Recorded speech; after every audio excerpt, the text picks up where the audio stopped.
This is A Course in Miracles. It is a required course. Only the time you take it is voluntary. Free will does not mean that you can establish the curriculum. It means only that you can elect what you want to take at a given time. The course does not aim at teaching the meaning of love, for that is beyond what can be taught. It does aim, however, at removing the blocks to the awareness of love's presence, which is your natural inheritance. The opposite of love is fear, but what is all-encompassing can have no opposite. This course can therefore be summed up very simply in this way. Nothing real can be threatened. Nothing unreal exists. Herein lies the peace of God.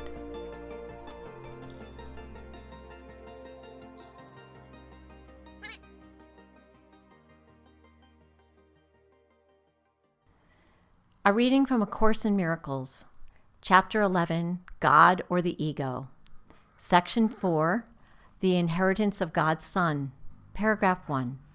Never forget that the sonship is your salvation, for the sonship is yourself.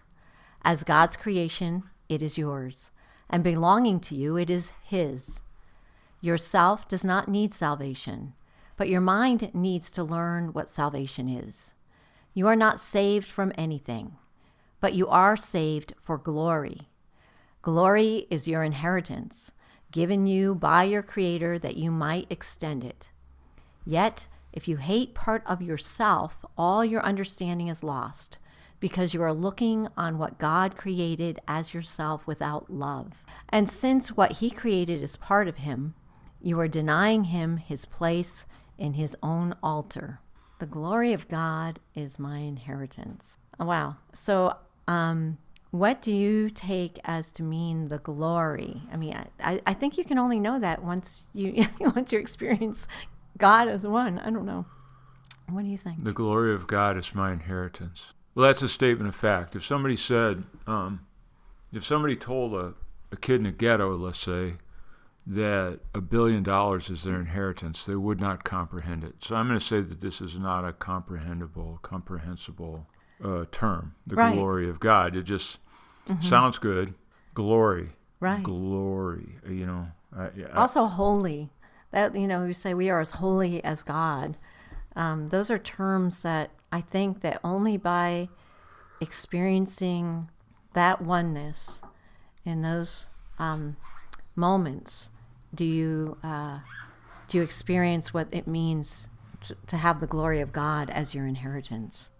I would say that we don't know. I mean, I would just say simply stated, never forget that the sonship is your salvation. In other words, the sonship being the unified creation. Yeah. The sonship is the unity of all creation. For the sonship is yourself. Okay, so that's my salvation. Mm-hmm. As God's creation, it is yours, and belonging to you, it is His. So God's creation, it's saying the sonship is God's creation. Therefore, it belongs to me as well. So again, we're in this tricky dualistic language to explain something that's all in all, and that it's not dualistic. There are no subjects and objects in it. Right, because it's one. It's funny because when it says sonship, I've always thought of it as like a whole bunch of beings on the ship, and we're all little sparks riding the sonship. And so recognizing that this is saying the sonship is myself, and the self is whole and one with the Father. So obviously it's all one. And yet I know that when I've read the Course before, I kind of look at the sonship as like that being over there, that brother, that sister, they're part of the sonship. They got a spark that's in the sun and in the ship as well. I think it's fair to view the sonship as completely and totally mine. Yeah, I don't share it with anybody. I mean, it's mine. It's all mine. But then I have to understand what mine means. And mine means my total experience, all of the people that I meet and that I see, everything that I touch, the whole existential orb that I live inside of is part of my thing. So it's fair for me to own the sonship completely as a local self, but to recognize that in doing that, I can't isolate myself from the rest of it. I have to say, well, I am that house over there. I am those people over there. They're all part of me. Now, does it matter? Are they, what do they call them, non-participating characters like NPCs in a game? Are they real? Are they holograms? And I'm the only real thing in this whole game show that I'm a part of? It's fair. It's fine to do that because it is, because the deal is I still have to accept them as my responsibility as part of me, that we are connected. In some ways, it's more accurate that way because if I'm in a game and what I do is reflected out in the results that are happening in that game, it's fair for me to say, to understand myself by seeing the actions, behaviors of those that are apparently outside of me. And that would be the sonship. That's one way to look at it. And I think in some ways it's probably more accurate to see it that way than to say, we're all equal brothers, we're all in the sonship. In other words, it's a galley of empty seats, and we all load ourselves on the boat, and we all row towards God together. Right. It's actually more accurate to see my local self as the whole boat. I am the whole boat. It's just that I've got to recognize that if I isolate myself from everything that's in my experience, then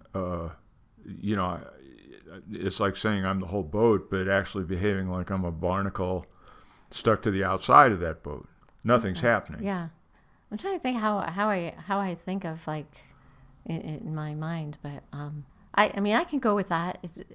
When I think of the whole and being one in the whole, I would have to agree with you because I can't at this point escape from the sense of my localized self. And when you do escape from the sense of localized self, for those who have had like near-death experiences or some out-of-body experiences and stuff like that, your localized self goes away, and that's the only time you experience yourself as the whole.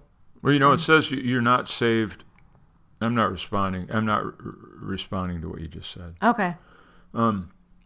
You are not saved from anything, but you are saved for glory. So there's the word glory is your inheritance, given you by your Creator that you might extend it. And I'm going to say that from my experience, from my place in this, the glory aspect, obviously I have pictures in my mind of angels with gilt robes and trumpets and all this kind of thing, in which I have none of that experience. Right.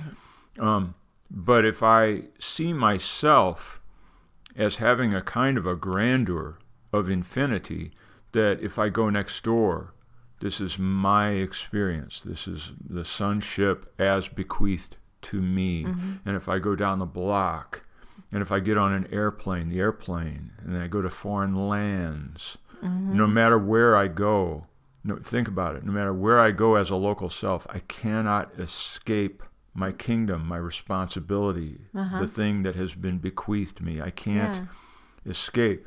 And so the only way that I can extend that glory is to accept these as sort of subjects in my realm, and that I have this response ability. Yeah. Right. And then remembering also that what your function is, the function of forgiveness, the function of extension of the same attributes of God that are our inheritance as well.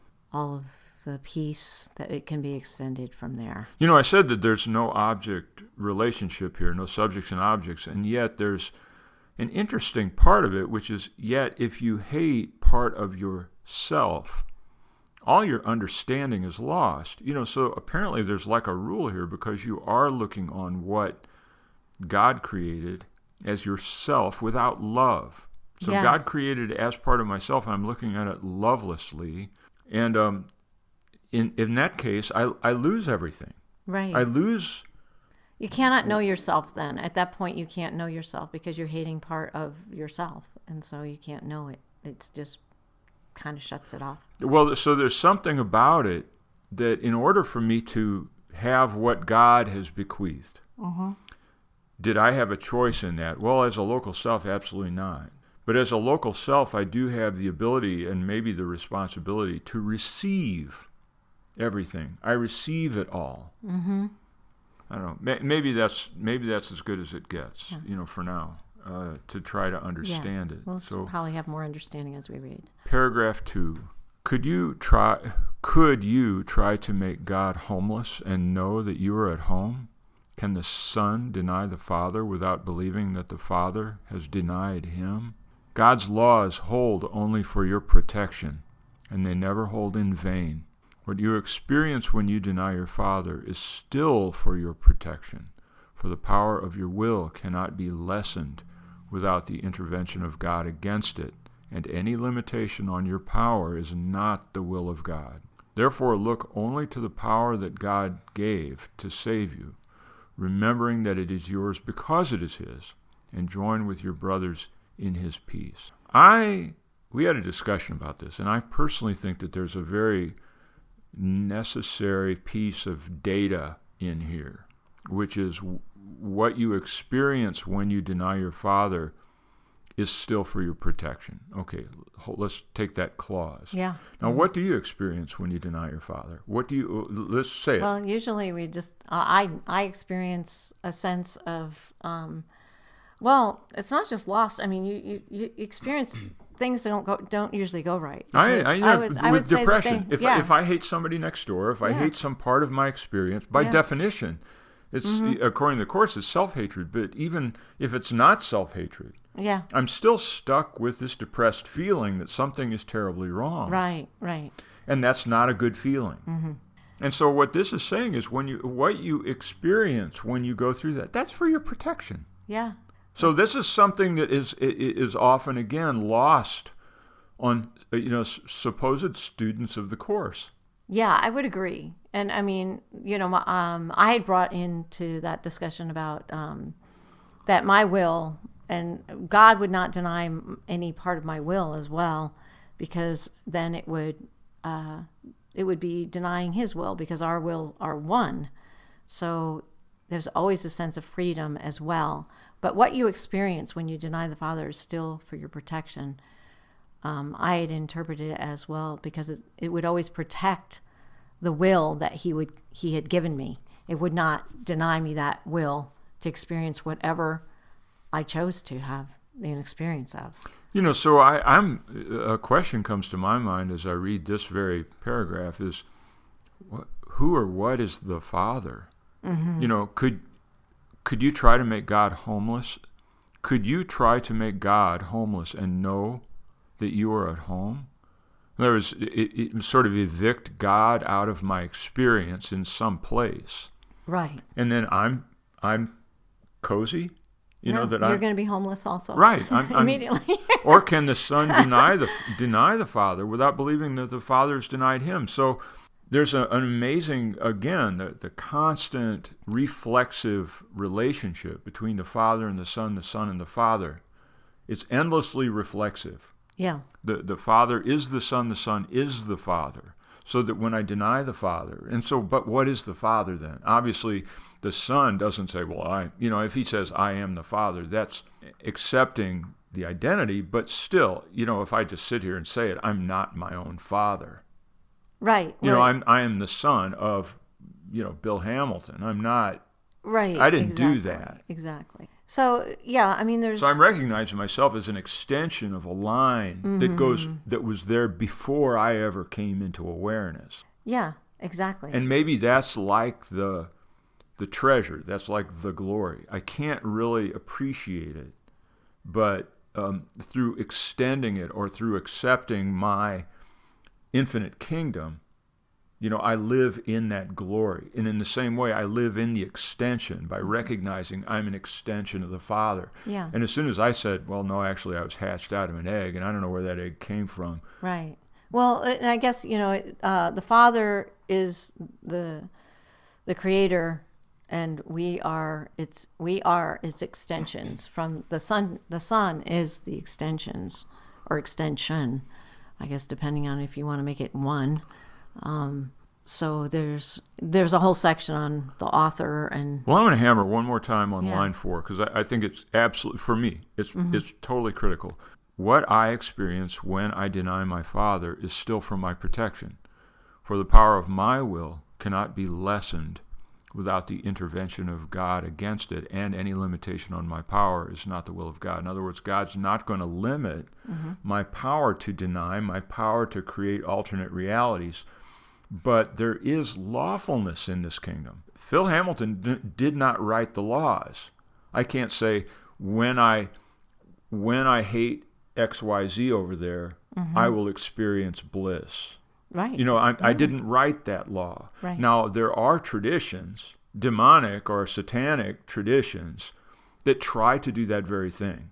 Yeah. That say the body is infinitely programmable, the body mind, and so I will make a practice, as the satanic viewpoint, make a practice of hating or despising or loathing or being mean to some aspect of the sonship, and then practice feeling bliss at that activity. And I would say that leads to a certain sort of a hellish distortion, an inner writhing of the spirit. Right. But I'm not there, and I don't want to find out what it is. But there are traditions, apparently, that go there. I'm sure. But you have the oppressor and the oppressed. I mean, so long as you're in the position of the oppressor, you can feel all grand and glorious in your own little kingdom, until somebody decides to take down the oppressor. As an aside, Christopher Alexander, the architect, actually my favorite architect from Berkeley, California, back in the 60s, wrote a pattern language. And the whole foundation of a pattern language is a sequel or a second part to what he called his first book, which he won a huge research award for, which was called Notes on the Synthesis of Form. And that was like a doctoral thesis. He won like some gold medal from the American Institute of Architects for that. And it was basically beginnings of AI, the use of artificial intelligence to design. It was, how do you get a computer to design? That was his first book, and he won many awards for that. He was considered, he was on the shoulders of the establishment, with cheers. His second book, which came like 10 years later in a team called A Pattern Language, that they kicked him out of the club. Because he kind of denied. He said, AI can't do it. Oh yeah. He said because the premise of it is that within a human experience is the law. Interesting. And only a human, a machine will never ever know that law of aesthetics, of perception, of the wise placement of objects in space. And true beauty. True beauty, heartfelt beauty. Right. A computer can create functional spaces, but it will never, ever, under any circumstance, be able to create human spaces. For that, they kicked him out of the club. Wow. So, something. Yeah. Okay, let's go to paragraph 3. Your peace lies in its limitlessness. Okay, I think we're talking about, limitlessness of peace. Okay, your peace lies in its limitlessness. Limit the peace you share, and yourself must be unknown to you. Every altar to God is part of you, because the light he created is one with him. Would you cut off a brother from the light that is yours? You would not do so if you realized that you can darken only your own mind. As you bring him back, so will you return. That is the law of God, for the protection of the wholeness of his Son. What comes to mind when I read this is the experiences I have of my darkened mind. When I receive a dark, a cloud comes over, and I'm not choosing it to my knowledge. It just comes over. Related to what? It's always an unexpected thing. And my first reaction is to deny it and to say, oh, it's not really there. I'll whistle a happy tune and it'll go away, and the bright clouds. The clouds will go away and the sun will blast through. It doesn't happen. It gets denser, and I can't blow them away. And so for me, as we've discussed in other places, there has to be a reality check within myself and say, stop trying to make things. Stop trying to accomplish things. The mind is darkened. It means there's something going on, something I don't understand, something I apparently have no control over. And so in that state, I say, thy will be done. Holy Spirit, reinterpret this. And it's, as I said before, a humbling moment of backing away from what I think is the source of my joy, which obviously I've misinterpreted. Right. Yeah. And as soon as we're blaming something else, either consciously or subconsciously in our lives for the uncomfortable, upset, or depression or anxiety, then that's the time you call on the Holy Spirit. And I admit that there are times where it comes on slowly, and you're like, you just know that you don't really feel that great, and you don't know why. Sometimes it's odd, like anniversaries of times and places. Anniversaries of sins. Well, yeah, you could call it that. Or just, old breakups or whatever. And I go, why am I not feeling good, today? And you'll look at the calendar and go, oh, that day. Yeah. Anyway, it's just kind of weird that those things creep up on you and you wonder why they're there. So you wouldn't cut a brother off from the light. Would you cut off a brother from the light that is yours? Would you would not do so if you realized that you can only darken your own mind. So again, that reflexive quality that almost has to be a constant meditation of, I, thou, I am thou, thou art I, this thing. And is it reflexive or reflection? I don't know. Well, reflection, reflexive. When I'm saying reflexive, I'm saying that, and maybe it's not the right word. Imagine a piece of glass. There's something on either side of that piece of glass, and yet they are behaving in absolute concert with each other. Okay. That's what I thought. Yeah. As you bring him back, but unlike a reflection, it's a weird kind of a reflection, because when I see a brother, let's say, that I have decided to hate or push out of my experience, I can say, he is my mirror. Well, it's not convincing. It's more for me the separation of apparent space as a form of glass. And yet, if I understand that if I behave in certain ways, I provide certain cues or clues to myself, it actually has an effect on that object that's apparently separate from me on the other side of the glass. And the more meditation I dedicate towards that relationship, eventually I start to see that we're actually connected. It's a little bit like the experience I have, in a way. I used to go to my parents' house, and they had a big plate glass mirror on one end of the wall. And sometimes I'd either come in the house, I was coming in late, or it was dark, or I'd get up in the middle of the night before I left the house. And I'd go in there, and I would see that human image on that far wall, like with a little bit of a silhouette around it, but I couldn't see what it was. Scared the crap out of me, because it looked like it was somebody who was in the dining room. Oh, yeah. That would be frightening. And it looks like, no, and so I would have to, and I would slowly sort of move my hand or something and realize, that's me. That's me. I know, scared of our own shadows. Well, I mean, okay, I'm going to say it. I had an experience when I was a little kid. I'm laying in bed, and I've slept on the other side of the house, and this is when I'm maybe, 8, 9 years old. And, oh my God, I heard the mummy walking on the side of the house. I heard that, that dragging. I heard that foot dragging. My heart was palpitating. I was sweating. Just the mummy was there. Oh my gosh. And finally, after laying there, I got really still, and I started listening, and I realized every time I blinked my eyes, I heard the mummy drag his foot. Oh, your eyelashes. My eyelash was dragging against the pillowcase. Oh my gosh. Yeah. It made it go away. There you go. There. I know. Isn't it funny? Yes. Works great that way. It does. So that's the law of God for the protection of the wholeness of his Son. Again, more protection in something that might be experienced as negative at first, but that's a protective device. 4, paragraph 4, only you can deprive yourself of anything. Do not oppose this realization, for it is truly the beginning of the dawn of light.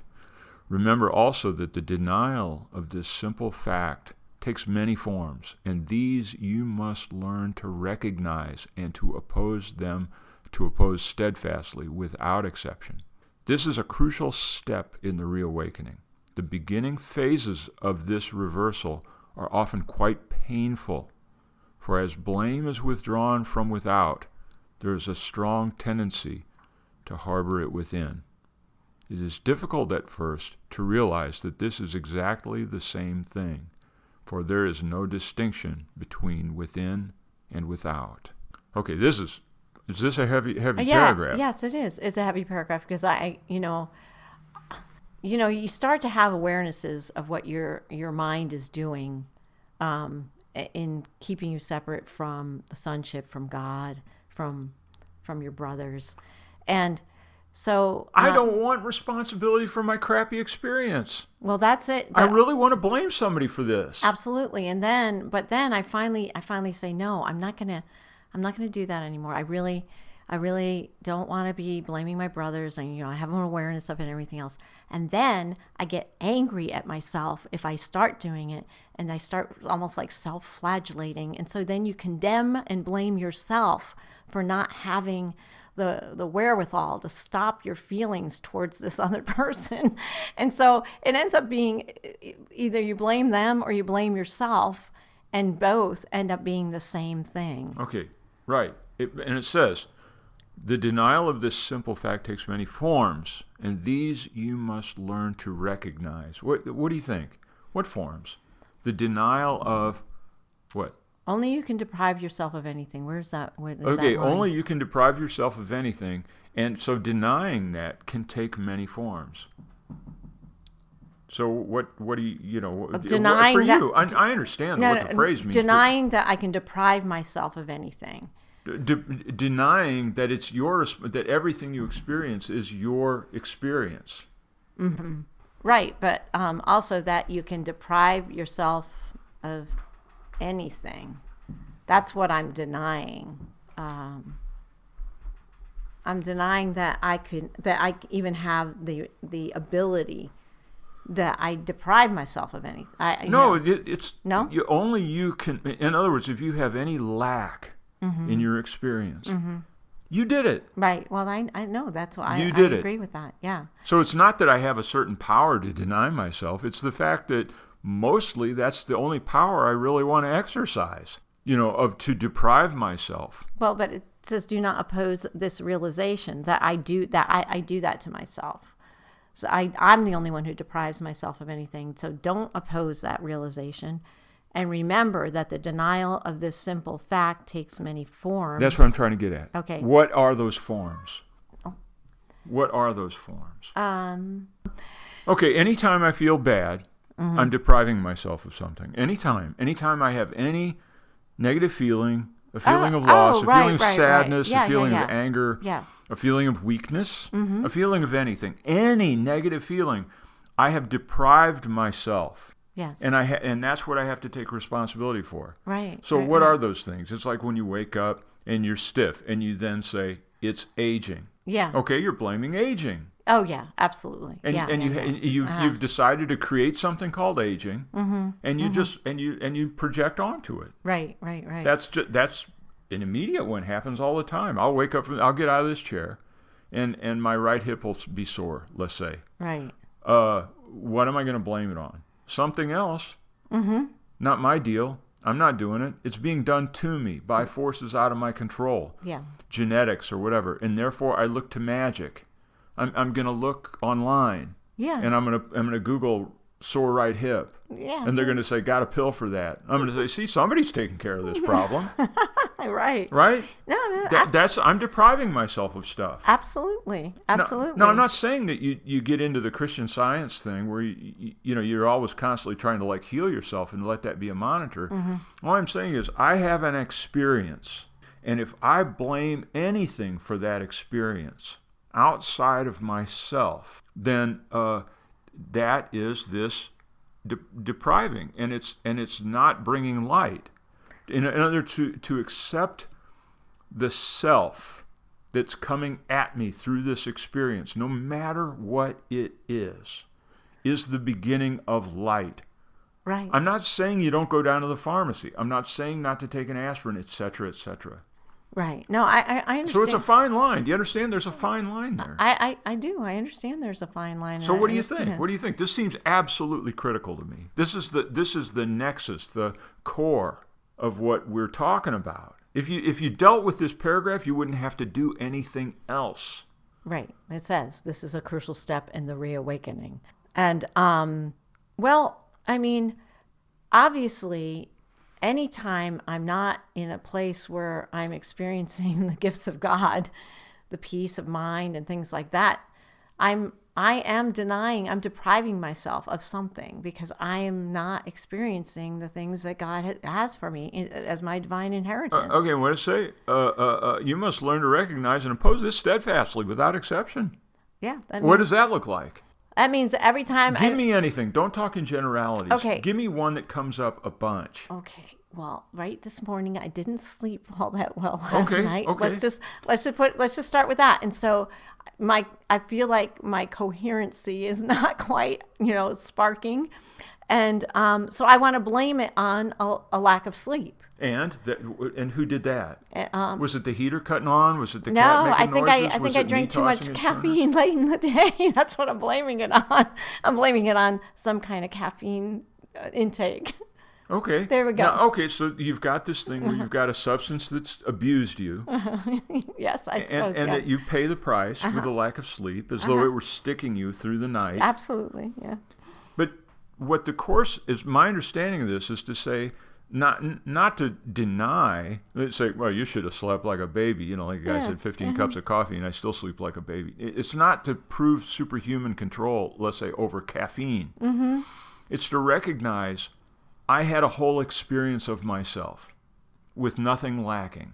I had a whole experience of myself with nothing lacking. Okay. And now I want to label this feeling as a bleariness or something, or spaciness. That's what I want to label it. Right, exactly. No, don't label it. It's myself. It's myself. I'm here. I'm with myself. I want to call it a lack of sleep based on caffeine. No, do you see? It's a full field of experience that you've just had. Right. Now, in the dualistic world, you have a cause and an effect. Right. Mm-hmm. But you have to accept both ends of the stick. That's the beginning of light. Nothing happened to you. Right. Nothing happens to the self. It only happens to an idea of me being in a body. Nothing happens to a ruler.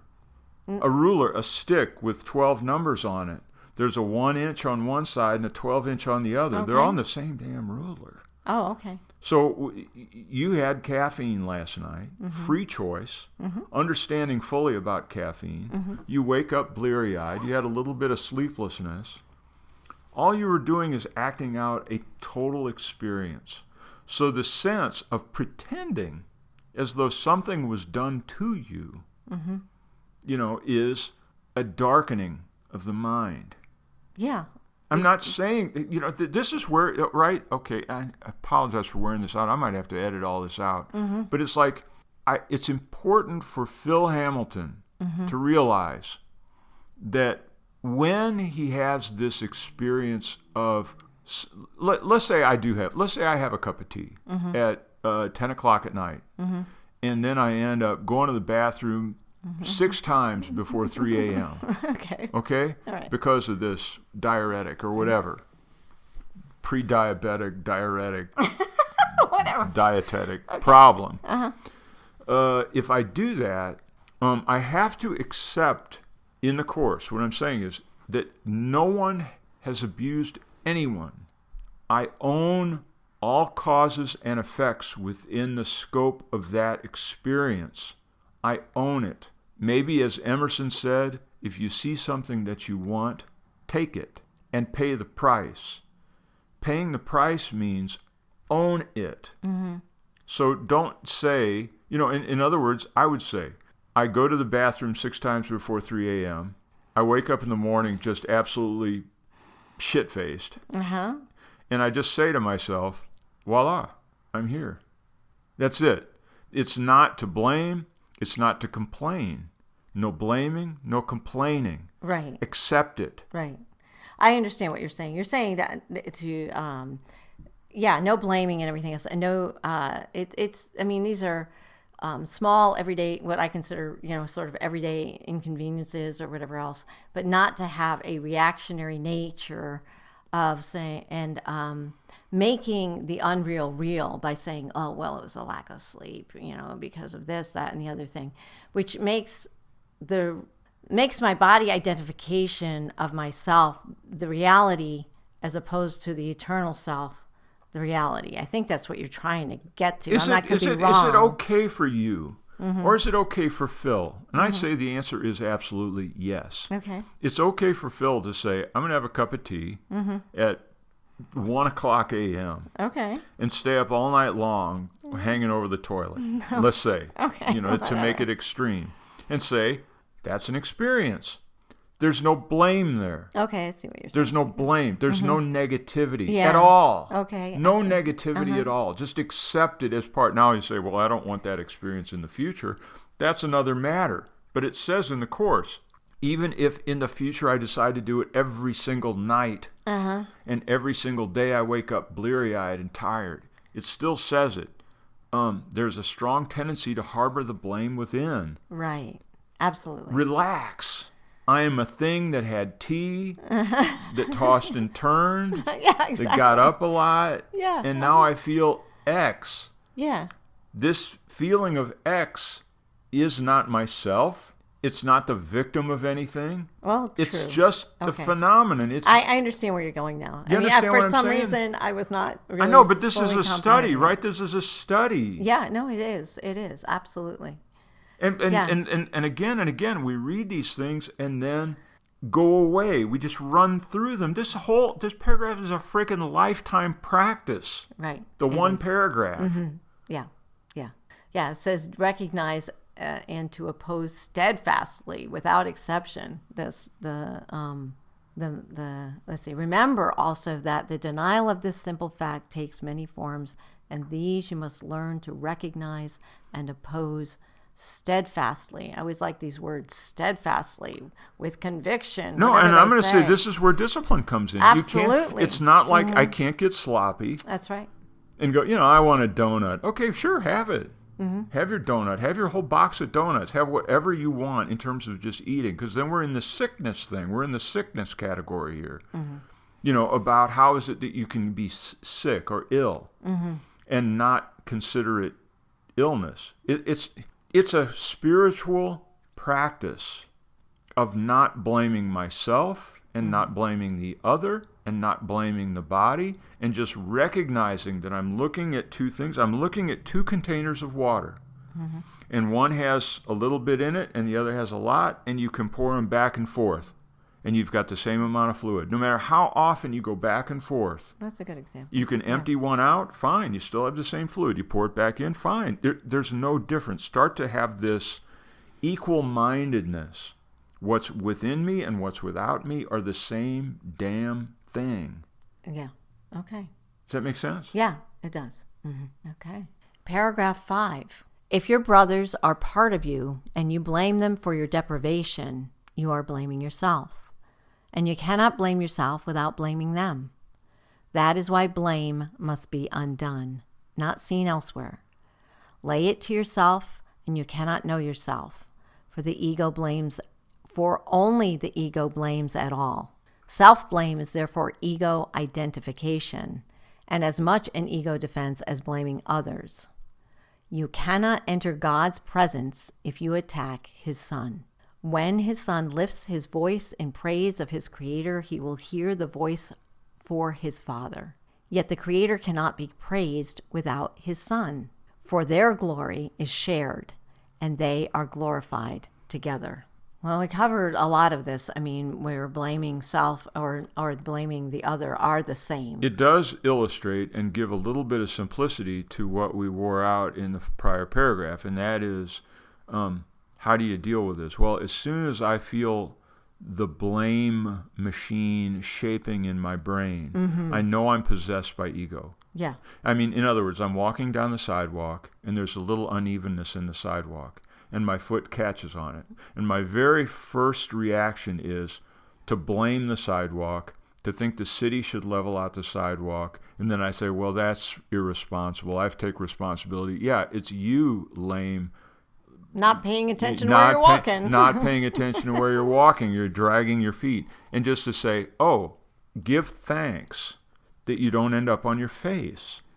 Give thanks that there's a mechanism for awareness called tripping, called catching. If I can start to understand myself as part of a larger whole. Now, obviously, that when true physical pain is involved, sometimes it's like, oh, let's go find the victim, But I think that, for myself, I can't go there right now. When I'm still blaming cracks in the sidewalk from my personal problems. You're right. That's where I need to start working as soon as possible. Yeah. I absolutely agree. And being aware of when I am internally blaming myself versus blaming something in my environment or another. Again, it's like all of this is, are you awake? Are you aware? Are you just sleepwalking through your life? And I have to ask that of myself, because there's times that I'm just kind of going through the motions and I'm not paying attention to my thoughts and how they're affecting my reality. Yeah. Well, and here it's saying, okay, and I think about this in Christian terms, let's say we hear about the war in Israel or whatever, the beginning of World War III, and say kind of like, praise God in your mystery, this is this thing going on. It's saying, yeah, sure, that's great. If you can train yourself like some sort of a circus animal to react with praising God no matter what happens. All right, that's great. But it says, yet the Creator cannot be praised without his Son. The challenge is praising Israel. Yeah. Praising Palestine. Right. Praising the bombs. Praising. In other words, to get rid of the blame issue. Why? Because earlier in the first paragraph it said that there's a law here that when you deny the Father, you're going to feel something that doesn't feel that great, and that's for your protection. Right. So when the bombs are launched, you give praise that we get a chance to blow ourselves to smithereens, and at the same time, why? Because that's the cause effect that leads us to the Father. Mm. If the bombs went off and created beds of roses, we'd have real problems here. They need to create devastation. Mm-hmm. That's the law of God. Why? Because we're denying the Father. Yeah, anytime you want to attack another, and then we want, so let's just say, they're over there, Palestinians are attacking the Israelites, the Israelites are attacking the Palestinians, and, you can pick a side and who's the better on the team or whatever. But the fact is that... No, there's something called the denial of God coming on. Yeah, absolutely. Whether it's happening in a banker's boardroom, or it's happening in Israel, or it's happening in some Muslim country. Absolutely. There's a denial of God going on. Mm-hmm. And if I choose sides, I'm in on that. Absolutely. So what I do is I open my wide arms as I am the Christ himself, come to save the world. And I embrace the entire thing and give thanks to the Father that he will lead us. And I ask the Holy Spirit, please reinterpret this, because I would love it if we all survive and give thanks to God when this is all figured out. Right. Something like that. Yes, absolutely. And that's a good point. Yeah. Paragraph 6. Christ is at God's altar waiting to welcome his Son. Christ is at God's altar waiting to welcome his Son. But come wholly without condemnation, for otherwise you will believe that the door is barred and you cannot enter. The door is not barred, and it is possible that you cannot enter and it is impossible that you cannot enter the place where God would have you be. But love yourself with the love of Christ, for so does your Father love you. You can refuse to enter, but you cannot bar the door that Christ holds open. Come unto me who hold it open for you, for while I live, it cannot be shut, and I live forever. God is my life and yours, and nothing is denied by God to his Son. This is this invitation. Now we're receiving an invitation. Right. God's standing there with his open invitation. Absolutely. An open invitation. And the big word here is condemnation. Condemnation of self, condemnation of others. Christ is at God's altar waiting to welcome his Son, but come wholly without condemnation, for otherwise you will believe that the door is barred and you cannot enter. So, really blame and condemnation, they're almost somewhat synonymous in, they have a different sense of when I actually blame. But if I am condemning myself for not being a certain way, or waking up, then I'm also in the same place as if I blame myself for various things. And it says, love yourself with the love of Christ, for so does your Father love you. So Christ, I'm going to say that Christ is the anointed one. Christ, from chrism, the anointed one, is at God's altar, waiting to welcome God's Son. Mm-hmm. So the Christ is that expanded self, I'm going to say. Yeah. We are the anointed. Mm-hmm. And waiting at God's altar, just waiting to welcome the sonship, mm-hmm. to be fully anointed, to be fully blessed, to accept those invitations. Yeah. And it's not condemning anything I see of others. Otherwise I have bought into the illusion that the illusion is my reality, and therefore those people at war, they're vulnerable and they can be killed, and therefore I'm vulnerable and I can be killed, and myself goes away. Their selves go away at war, I go away, there's death and destruction everywhere. Well, I've bought into the illusion, because no matter what I am seeing, not that you don't want the end of war, because war means that I have denied my father and I've denied my brother. But denying war and raising hell and protesting war doesn't make it stop. No, it doesn't. Absolutely not. The one thing we haven't tried is to love what is, and to say, is this befitting God's Son? Right. And anything that's going to increase fear and increase blame and condemnation and divisiveness is going to cut myself, in my own mind, off from the sonship that is my inheritance. So, see, what ends up happening is when I see it this way, and I say, I embrace, let's say, whatever war, tragedy, garbage is happening in the world, and mm-hmm. I embrace this and say, glory, glory, God gave us this experience to lead us to him. Okay? Right. So that there are causes and effects, and they have this mm-hmm. thing, but let's take it as a totality. Thank you for this. Now, I see players in that situation that I can look at and say they are amplifying the pain factor of this, mm-hmm. which is wisdom. The pain factor leads us back to God. So I can see them two ways. I can say that they have a sickness. Number one, they're ill. Mm-hmm. They're ill. Mm-hmm. Therefore, having labeled them as ill, I recognize that illness is in myself. Right. So I heal it within myself without projecting, without blaming. And at the same time, I recognize their actions as being a voice for the Spirit, of the intensity of the need for me to engage, yeah. and for me to come back to the altar. Yeah, I would say that's... with as much of the sonship as I can bring with me. Right, yes, I agree. So we're in paragraph 7, right? Yes. At God's altar, Christ waits for the restoration of himself in you. God knows his Son as wholly blameless as himself, and he is approached through the appreciation of his Son.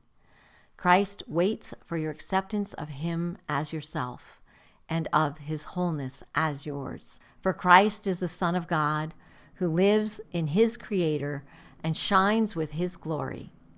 Christ is the extension of the love and the loveliness of God, as perfect as his Creator and at peace with him.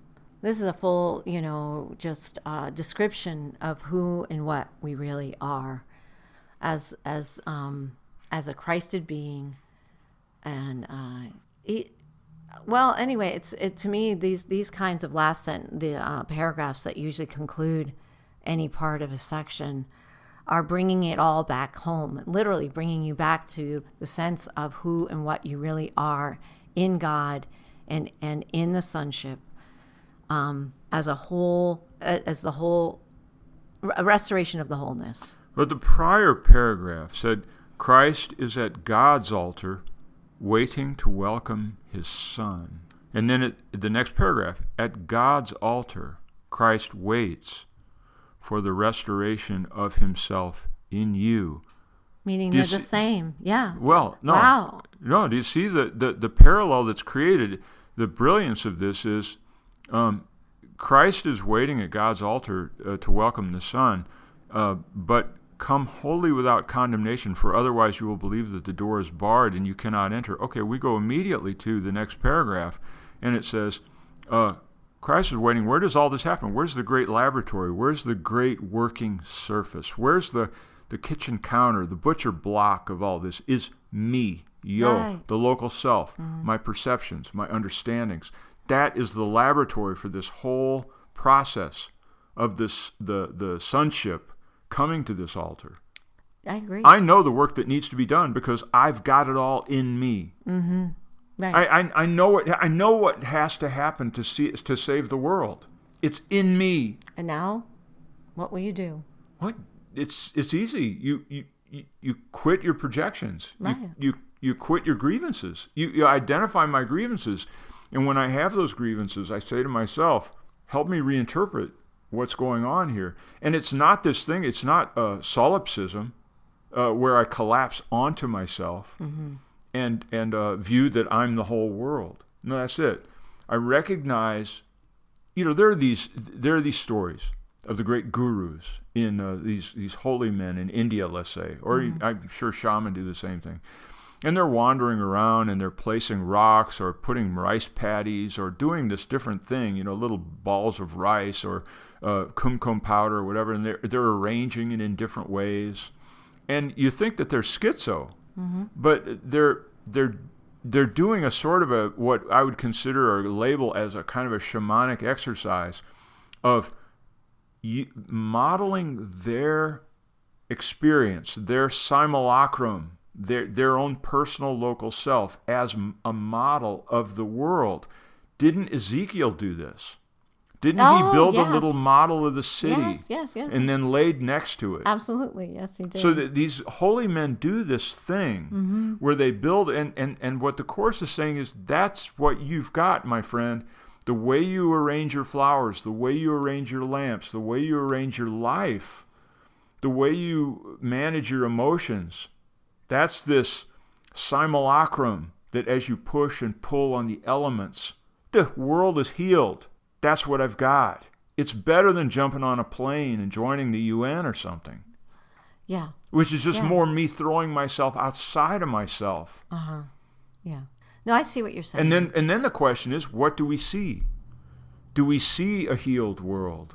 I mean, I think it's important to see a healed world. Absolutely. You have to, that should be the extension. I'm afraid I can't talk from the point of view of having accomplished it, but I'm just saying logically. Yes. Yeah, in order to heal thyself, you need to be able to see a healed situation or a healed person, physically, mentally, emotionally, whatever that is.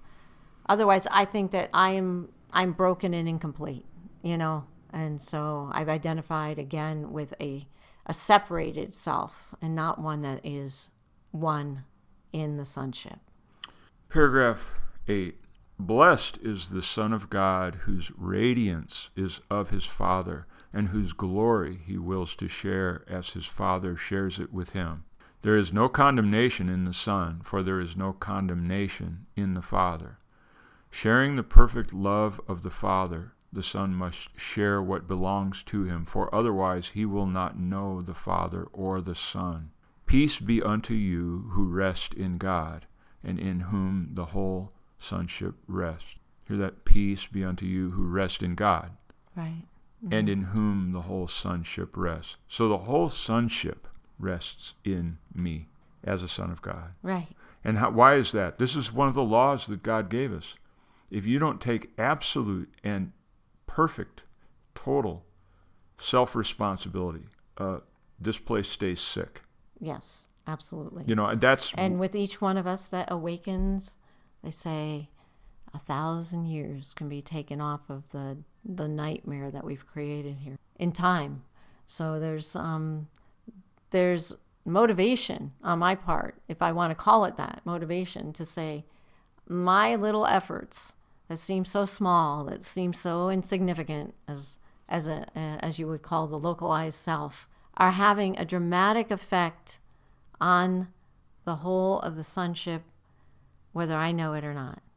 On actually just the awakening of minds, because we're all one. So every spark that starts to spark more is affecting the whole sonship, which is always, I have to remind myself of that, because otherwise I will get lax on my 5-minute meditations. I will just say, oh, it doesn't really matter. You know what I mean? It is a discipline. Every little bit is to recognize. If you thought that your 5-minute meditations, let's say lesson whatever, if you thought lesson 105 or whatever, and your 5-minute meditation on it had the potential to save the world, or take off 10,000 years of karma, or whatever you want to call it, mm-hmm. would you have a different attitude? Of sleepwalking among the sonship. They're just a bunch of sleepwalkers. I've been a sleepwalker, and I'm among a bunch of sleepwalkers. So every effort that I make to unite with the one and do the lessons as they say is met by the Holy Spirit, met by the Christ presence, to amplify my efforts and say, we have one. We have someone in the sonship that is making that effort, and we will expand it so that more and more will be able to awaken with me. This is again Dzogchen Buddhism. Dzogchen. I think I've got the right form of Buddhism, where the practice is to create irrational, insane intensity. You create an irrational intensity to save the world, to hurry up. What? You're not saying Om Mani Padme Hum. Why? Why have you stopped? Why are you not persisting in this? Now, those are monks, and it's a practice, but I'm saying that the Course it has so many tendrils into all these different practices. Right. And for me to wake up and say, oh, I'll do my lesson, oh, I missed it, or whatever, it's fine, but I have to look at that as an illness. Yeah, absolutely. And sort of a denial that you want to be one with the sonship or with God. We need to recognize that every time we do that, and admit it. Yeah, and admit it that I'm going about this very lackadaisical, and therefore I am denying my part in the sonship. I just am denying it on that day that I'm taking kind of a laissez-faire attitude towards it. Well, and again, back to that other section that we were in that other paragraph. And then not to condemn myself. Exactly. You just say it is what it is. It's like, okay, right. I'm a bleary-eyed, had a cup of tea person. Mm-hmm. That's right. And you always approach it as if it's an absolutely new day and all things are possible again, and that's what makes it wonderful. Okay. I guess that's it. All right. Thank you. Thank you.